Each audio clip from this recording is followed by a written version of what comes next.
there. I was just reading Alfred Hitchcock's mystery magazine. But today we are not talking about just any mystery. Today we are talking about the mystery of traversing the world after you've been in a bubble your entire life. Now, I have mentioned this dozens of times on my channel and otherwheres. By the way, I have I just want to show you what my setup is right now, how dedicated I am to this channel. I have the microphone balancing on my swivel chair because I find that when I hold it, things don't go so well. So I asked a poll for the next video, and the poll won out as what I wish I knew before I went POMO. Now, I went from completely PME to completely POMO in pretty much a day. There was a slow decline, but there was also definitely a switch between being a believer and no longer being a believer for me. And suddenly I was dropped into the world. I felt like a Sims character. I had no clue what I was doing. I had no background, no skills. No background, no skills, no job. At the time, no job. Barely any experience with anything. I did not know who I could trust. I did not know who I could not trust. And this video, I hope, will somehow serve to maybe give you, if you are PMO or PMQ, and you're planning on going POMO soon, or you are POMO and you just really want advice, I'm hoping that this video can serve as a sort of guidance for you, if you can ignore my horrible production quality. So let's get into it. So the first thing on my list of things I want to talk about for things I wish I knew before I went POMO is do not trust every exjw that you meet. XJWs, like everybody else, are just people. As a Jehovah's Witness, there is this culture that you need to trust each other because you are in your bubble together, you're all in this together, but the rest of the world is outside of the bubble, and those are all bad people to some extent. They might seem like they're good people, but ultimately they are part of Satan's system, and you cannot fully trust them. That is the idea that you get when you are a JW. I got my babies here. So basically, my idea of who a good person was and who a bad person was completely skewed for me for the first, at least, year of my coming out, and for some time after that. I had a very difficult time at 22 years old figuring out who I could trust and who I couldn't trust outside of Jehovah's Witnesses. And even though I haven't necessarily had any bad experiences with XJWs, my bad experiences with people have been with just people in general. And I haven't had that many interactions with actual XJWs. I just don't know any. There is no group of people on Earth that is made entirely up of good people. So ultimately, you need to trust the person based on your interactions with them and not who they are or what they represent or what organization they're a part of. You just can't. People are people, and people do good things and people do bad things, and that is the basics. So yeah, don't trust an XJW just because they are an XJW. Get to know them first. Get to figure out who this person is on the inside. And it's hard. It's really hard figuring out who is okay to trust and who you should be wary of, especially since a lot of warning signs that you might have as a... Okay, here's an example for me. So, as a JW, I was told to trust everybody, no matter how old they were, no matter how young they were, no matter if they were male or female or held a position in the congregation, especially if they held a position in the congregation. You were to trust them if they were a baptized Jehovah's Witness. There was a brother who was in his 80s when I met him, so he might be dead by now, I don't know. And he was a creep. He was a real creep. And everybody just trusted him with me. I was 15 years old. This was from when I joined the congregation around 13 to when I finally left around 18. Not left the Jehovah's Witnesses, but left that congregation. Why are you opening the door? I don't want the door open, Shem. So even though I did not trust this guy, even though he was very creepy, very touchy, very weird in his mannerisms and the things that he said, he was definitely into me. He was into a child, and that was weird. And the thing is, I was told, just trust him. He's old. He's not going to do anything to you anyway. So I had this skewed idea of like, oh, old people can't hurt me. So when I left and I was an exjw, I was trying to get to school one day. I didn't have a ride. I didn't have a car. I had no way of getting to school, but I had been enrolled in school by the homeless shelter that I was a part of. And this old guy, bless his heart, thank God that he was actually a good guy. This old guy asked me if I needed a ride to school. He just kind of showed up. I don't even know where I saw him, but he showed up in his car. He was like, hey, you need a ride? And I was like, yeah, sure. I hopped in the car with a complete stranger. He could have done anything to me, and I didn't know not to trust him. He's an old guy. What's he gonna do? And it wasn't until after I got out of the car and realized, oh, okay, this was actually a good person who didn't want to hurt me. He just wanted to help me. But I realized, holy shit, I just trusted my life with a random stranger. And that was the triggering point for me to be like, I need to start being more careful around people. That anybody could do anything to me if they wanted to. And it was that triggering being so slow, though, for me to be like, okay, well, what do I need to look out for in people to figure out if I can trust them or not? Don't get in a car with a random stranger, like, ever, never, whether you think they look like a good person or not. Don't do that. Do not do what I did. Bless his heart, that guy was a good guy, but still, don't do that unless you know the person. Unless you see them every day, you've had interactions with them, and you're like, okay, that's a good person. I can trust that person. I don't get a weird vibe from that person.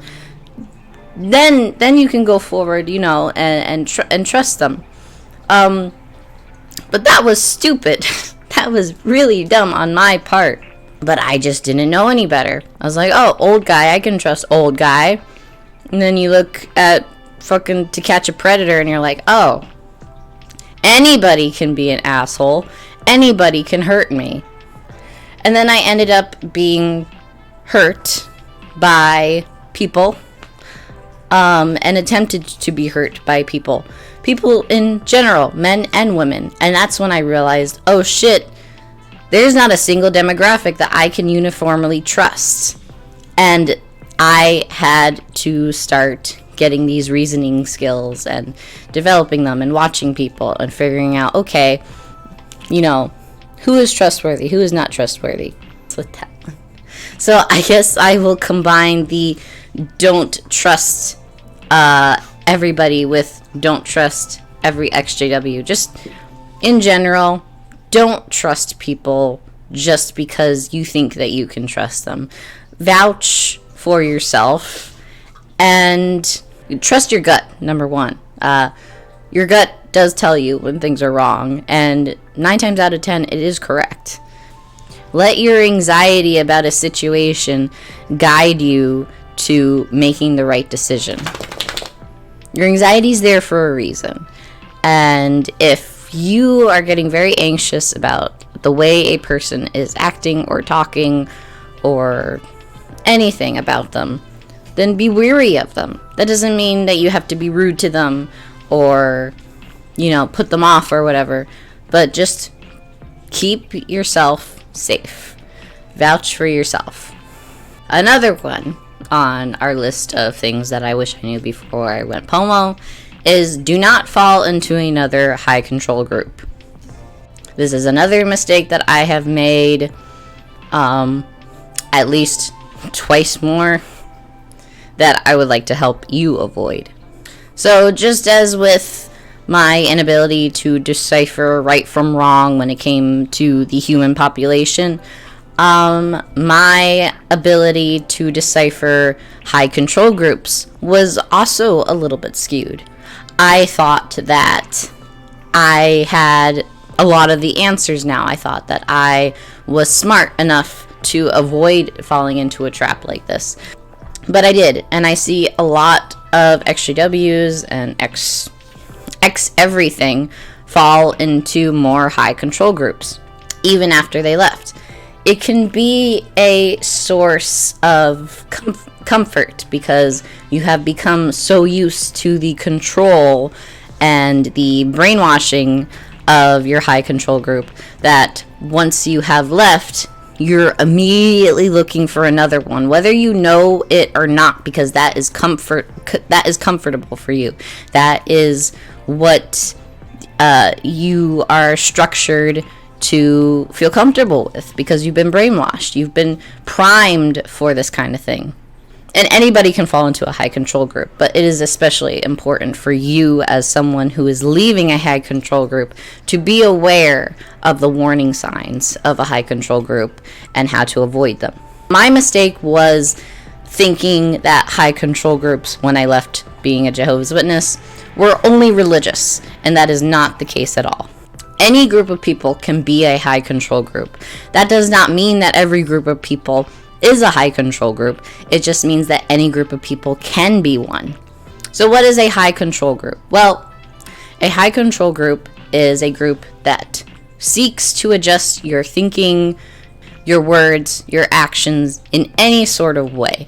One way or another, if you are required to change yourself to join the group or change yourself to remain a part of the group, and you face excommunication or being thrown out of the group, if you do not change these certain things about yourself, that is a high control group. Now, when I very first left Jehovah's Witnesses, do you not want this on anymore? I'll take it off. Here. No bandana today? You don't want it today? Okay. My mistake when I left was that I immediately wanted a new belief system, and I wanted one that coincided with the beliefs I already held. So I actually started just researching religions that had similar beliefs to Jehovah's Witnesses, because I still believed or I wanted to believe at least, and I felt like if I could find another group that believed the same things but did not have the baggage of the Jehovah's Witness religion, then maybe that would be good for me. So I was trying to become I don't think I'm going to be pronouncing this right. I was looking into Christadelphianism, which is eerily similar to JWs in their beliefs, but they are not highly organized as Jehovah's Witnesses are. So that was my first, okay, maybe I can go into this. But that's not what ended me up in a high control group, because literally a couple days later, I was like, you know what? Maybe I don't need to have a certain belief system. Maybe I need to figure that out for myself without a religion. So I kept my mind more open. So I've been out for about 5 years, and my beliefs have changed dramatically. And they are still changing, and that's okay, because change in itself is okay. Oh my God, Shem, please, please. He's moving the chair. So my mistake was not falling into another religious control group. My mistake was falling into a political one. So one of the first people I met who was not a JW after I had left was, how do I say his name without making it clear who he is? Let's just call him Axe. So Axe was a rock star, and Axe took me away from my he swooped me off my feet, basically. He was in a band, and he was a rocker, and he brought me into a sort of party lifestyle. Not intensely, but more so than I was definitely used to. Now, for somebody like this who is honestly pretty liberal in his beliefs when it comes to at least lifestyle, you would not expect a person like that, in my opinion, to be more on the conservative side. But he was. He was a very, very right-wing conservative to where it suited him. Because with his life, he could go and have, sex with whoever, or party all night, or be drunk, or whatever, and basically go against the tenets of Christianity that he claimed he followed to some extent, because he did claim to be a Christian. But other people could not live that kind of life. Other people could not choose who they had sex with, especially if they were homosexual or trans or anything of the sort. Any of that he rejected. So I had already been in this state of mind where, or at least I was coming out of the state of mind where that kind of stuff was wrong. So here I am with this guy who is worldly, and he's showing me all of these worldly things and giving me these worldly experiences, and he still does not approve of LGBT people, or in general, living any sort of life that he wasn't. He believed everybody else should be living this upright life. When it came to if it was a woman who was a lesbian or whatever, to him that was just hot. It wasn't a valid thing. So I fell into a political cult in a way, because even after I broke up with him and I had become more accepting of LGBT people and trans people in general, I was still pretty right-wing. I still considered myself right-wing, because I thought, oh, well, so many people who I love are right-wing or conservative in general, so that must be the right thing to do, is to be right-wing. And clearly the leftists, they're all crazy. But there was a cognitive dissonance there, because I did not agree with almost anything that the right said. And I didn't agree with everything the left said either. But I felt like I was forced to choose one or the other. You cannot be nothing, because if you're nothing, then you're against the cause. I ended up going for the nothing anyway, because I don't think that choosing a side is going to explain my beliefs perfectly. I'm a very liberal person socially. Economically, I don't really know where I am, because I don't know shit about economics, so I'm not going to act like I do. So things that I don't know about governmentally, economically, I don't want anything to do with that. I just want to focus on the social aspect, which is, for me, LGBT, and helping people who are in the LGBT community. I don't agree with everything everyone says, and that's okay. I have finally realized that it's okay to disagree. It is okay to have different beliefs. It is okay to believe things differently from other people. And it's okay to change. It's okay to change your mindset, and it's okay to change your beliefs. It's okay to change your actions. It's okay to change your lifestyle. It's okay. Change is good, and change is a good thing. But if you are forced to maintain a certain stance, or to change your beliefs in a way that you may not even agree with, you're in a cult. You are in another high control group. And it is not limited to religion. It can be political, it can be social, it can be an MLM, it could be a business, it could be anything that you can imagine. So be wary. If you are being required to change yourself to join or fit in a group, it is a high control group. Change is good. Forced change is not good. You need to change from your heart. The third thing, I think it was the third. Is it the third? No. Is it yeah, it is the third. People are assholes, but not everybody is. Now, I met some really fantastic people who have never been JWs or have never been religious, people from all sorts of different backgrounds.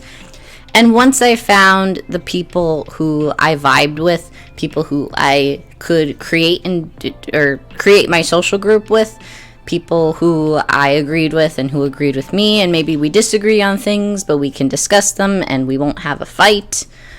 That was great, but it was a long time coming. And after I had started being scorned by so many people because I was trusting people I shouldn't have trusted, I had started to become very jaded with the world. And I just wanted to shut myself off from it. And I felt like everybody was an asshole at some point. I had given up hope in humanity. People in the world will hurt you. They will. And some of them want to hurt you. But not everybody does. Some of the worst experiences in my life came from worldly people. That doesn't mean that the JWs were right about the world and that everybody in the world is out to get you. But also, many of the best moments of my life came from these worldly people in the world. The point is, when you get hurt, and you will get hurt, it's part of the human experience. Don't be scared of it. Don't look at it as the JWs were right about me, or the JWs were right about the world, or they were right about this specific person, or they were right about this specific group of people. Because I've been hurt. I've been hurt by people of all social backgrounds. I've been hurt by people of all different religions. And it's okay. It's okay. And it doesn't mean that the JWs were right about the world, because there are assholes everywhere. There are plenty of assholes who are JWs. There's 9 of them in New York right now who run the whole thing. People are assholes, and you're probably going to reach this phase of being jaded with the world and with the people around you. It's something everybody goes through, I think. But remember that the world is still a beautiful place, even though there are assholes in it, even though there are assholes everywhere, even though you might feel downtrodden with the world, and you might feel like maybe the JWs were right, maybe there's no way that people can govern themselves and live happy and fulfilled lives. Maybe there is no point to even leaving. Maybe this is the truth, and maybe I should stick with it. You might or might not come to a point where you feel that way, but just remember that your bad experiences will not erase your good ones. And you will have good experiences. And that's what you need to live for, is the good experiences. The human experience is full of bad and good. I think the Barbie movie stated that pretty well. So even though you're going to face assholes, even though you're going to be downtrodden, don't give up hope. Don't go back. Trust yourself, even if you feel like you can't. And trust that there is hope and love in the world, even when it doesn't look like there is. The fourth thing we're going to talk about today, if I can stop going off script and can actually stay with the topic, because I feel like I keep floating around, but that's the ADHD brain, I guess. This one's important. Stop policing yourself. The brainwashing that comes with being a JW has a lot of self-inflicted policing in it. So even when you're completely alone, even when you're just thinking your thoughts, you might suddenly have this twinge of guilt for whatever reason, being like, oh, I shouldn't be thinking that. Oh, I shouldn't have said that. Oh, I should not be here in this place wherever I am. Oh, this is wrong, even if it's not really wrong. And you're going to be constantly questioning what is right, what is wrong. And you might come to this point where everything feels wrong because nothing feels right. Self-policing for me was taking every single thought I had, every single word I said, every single thing I did, every place I went, every person I interacted with. I would take it and say, this is wrong. It feels wrong. And it was that self-policing. Even if I couldn't exactly say why I felt it was wrong, I felt like somebody was going to call me out and somebody was going to be like, oh, that's wrong. And it's kind of hard to put into words. I've put a script up and I'm completely ignoring it and I don't know why. Self-policing breeds anxiety. Remember that the self-policing and the constant questioning of your actions and your thoughts it's not true. It's not real. You need to readjust it. And when you're getting that anxiety that something you're doing or something you're thinking is wrong for whatever reason, stop and ask yourself if it's actually hurting anybody or if it's just something left over from when you were AJW. Are your thoughts actually hurting anybody? Do you actually want to hurt anybody? Are your actions hurting anybody? Or are you just expressing yourself and that's a little uncomfortable for you right now because you've never expressed yourself like this before? Everything's going to feel a little off for a while and you're going to feel like a fish out of water for a while. But stop policing yourself. Start policing the policing itself. And as you will see, it will start to fade away. For me, I still get it. 5 years later, I still get this feeling that, oh, I'm dressing in an inappropriate way or something, or I'm showing too much skin, or my thoughts, my thoughts about that are wrong, and I can't exactly pinpoint why I feel that way. And every time I come back and I'm like, no, that's just the brainwashing. It's still there. It's still seeping into my life. And one thing I get a lot still is the Armageddon anxiety, except now it's more of a death anxiety. I'm getting through it. I've accepted that it's probably never going to go away completely, but it's okay because it's not about clearing out or cleaning or completely redoing your brain or the way that you were brought up or your beliefs or anything. It's not about that. And it's not about getting better. It's not about curing the damage that was done to you. In many ways, it's about living with it and just learning how to ignore it or fight back against it in many cases, because you're not always going to be able to completely recover from everything that you've gone through, especially if you were born into it or you were in it at a very, very early age. That is formative years that you spent being brainwashed. That's not easy to come back from. And it's okay if you stumble and if you feel like you're doing something wrong. Just remember to ask yourself if it's actually wrong. And if it's not, then let it go. Number 5 is therapy. Therapy is good for you. Therapy will help you, most likely. I do not feel like therapy is for everyone. I do feel like you need to go into it wanting to be helped. And I feel like you need to go into it with a very open mind, and you need to find a therapist who vibes with you. Someone who has experience with people who have come out of cults will probably be the best option for you. But if you can't find a specialist for that sort of thing, any kind of therapy can be beneficial. Therapy is expensive, and that fucking sucks. It sucks that something that helps people, that is in many cases very necessary for people to save their lives in some instances, has such a high price to entry. And that's part of the shitty part of this world.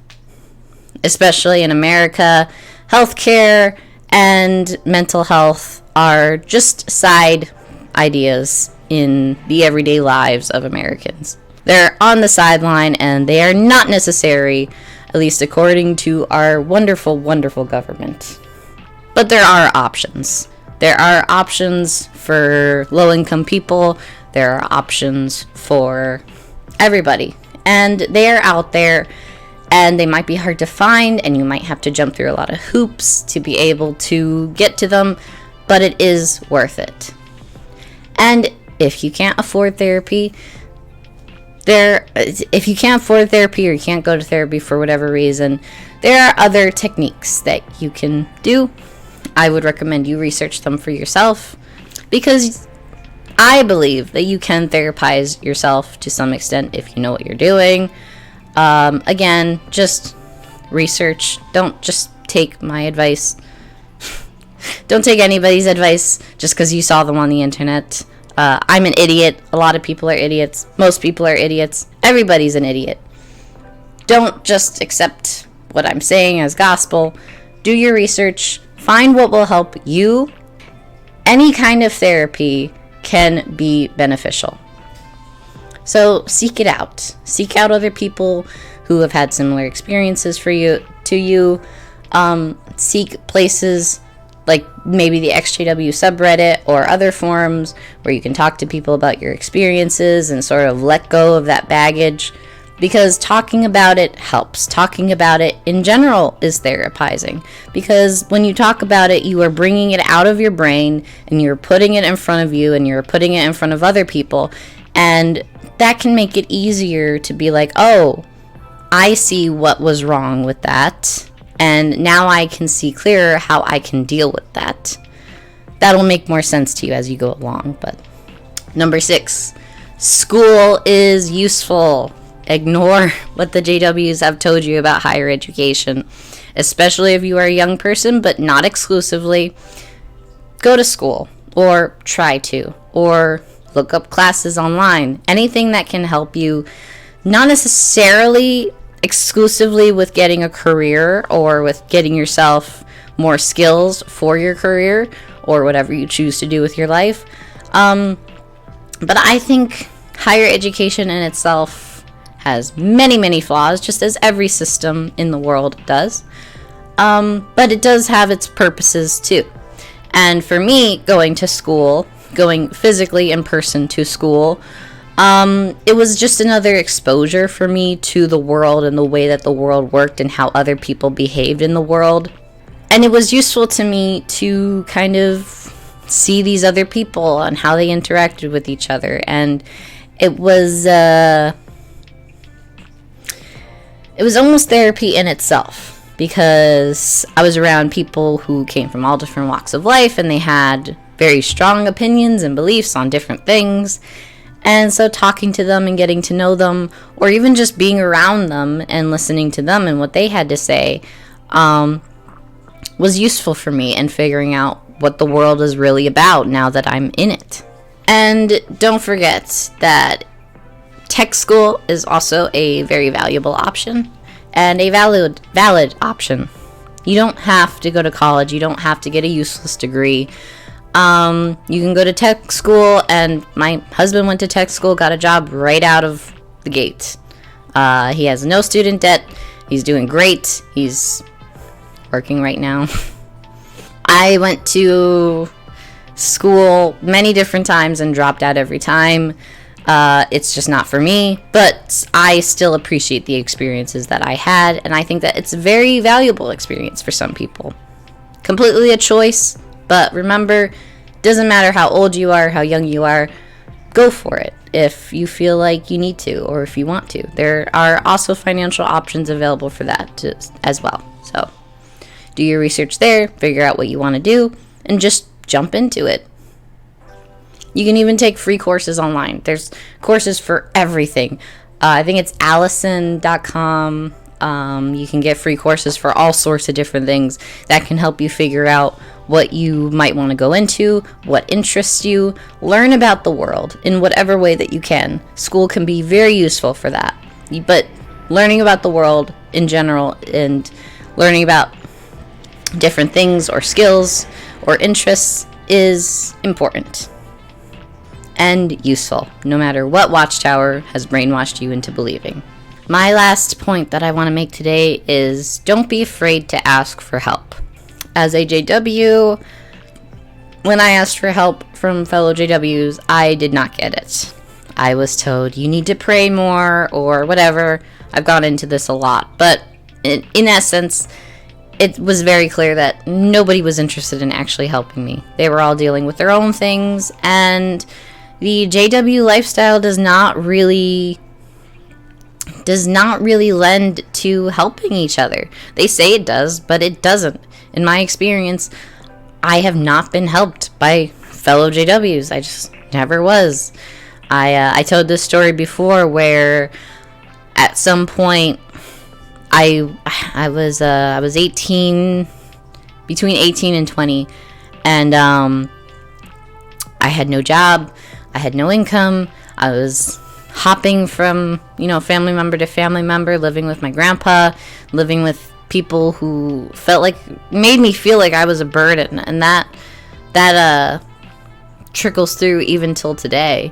So I would ask for help from anyone because I was told that, JWs, if you ask your fellow JW for help, your fellow brother or sister for help, you'll get the help. And that was not the case for me. I would go to conventions and write my situation, that I needed a job, that I needed an internship, or at least somebody to help me in some way, shape, or form, because I did not know how to function in the real world and get a job and make a resume and do interviews or whatever. Anything that would, help me get a career and be stable. Unless it had to do with pioneering or something, they had no interest in helping me. And I would write on these little papers like, I'm going through this situation. If you can help me, it would be great. Here's my name, here's my number, here's my email address. Fellow brother or sister, please help me. I need help. And I did not once get anything from that. So JWs will not help you. But that doesn't mean that you can't ask for help. There's government programs, there's church programs, there's all sorts of things. You need to go and look for them, though. They will not be dropped in your lap. You have to research. You have to research in your area. There's programs. There's stuff for you to help you. There's food banks. There's job programs. There's financial assistance in some cases. But you do need to go and help. You do need to help yourself to some extent to get the help that you need. So go through the hoops. Especially when it comes to the government, there's a hell of a lot of hoops. Go to the people who will actually help you, because they're there to help you. Take advantage of these programs. After I had left, I was in a homeless shelter. I had to get my food from food banks because I barely had any money. I was working 2 jobs, one of them at a church, one of them at McDonald's. And I was trying to save up as much money as I could. And the homeless shelter actually sent me to a semester of school entirely for free. Point is, help is available. There is help. Don't be afraid to ask for it. Because unlike with JWs, if you ask for help in the real world, you might actually receive it. I cannot say for sure that you will receive it, because the help you ask for might not always be the help that you get, but it's help regardless. Take advantage of it. So that was my video on what I wish I knew before I went POMO. I really hope that it wasn't too rambly or didn't make much sense. It is still kind of early for me. I am very tired. And I went completely off script because I want to start getting used to not using the script so much. But still the beginning of the channel. I'm still learning shit. So please bear with me. I think that's it for today, and I'll see you in the next one. Bye-bye.